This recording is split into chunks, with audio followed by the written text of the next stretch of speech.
ত্রয়োদশ জাতীয় সংসদ নির্বাচনকে বানচাল করার মতো কোনো শক্তি পৃথিবীতে নেই বলে মন্তব্য করেছেন প্রধান উপদেষ্টা প্রেস সচিব শফিকুল আলম।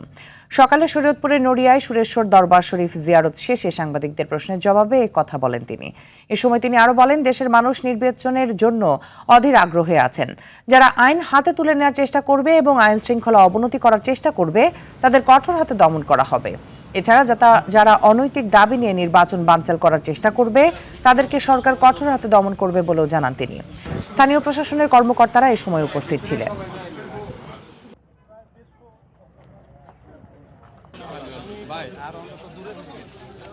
বাংলাদেশের মানুষ নির্বাচনের জন্য অধীর আগ্রহে আছে। কোনো ধরনের কোনো চ্যালেঞ্জ কিছু না, কোনো ধরনের। আর যারা আইন শৃঙ্খলা অবনতি করার চেষ্টা করবে, আপনারা দেখেছেন কালকে আমরা কয়েকজনকে অ্যারেস্ট করা হয়েছে।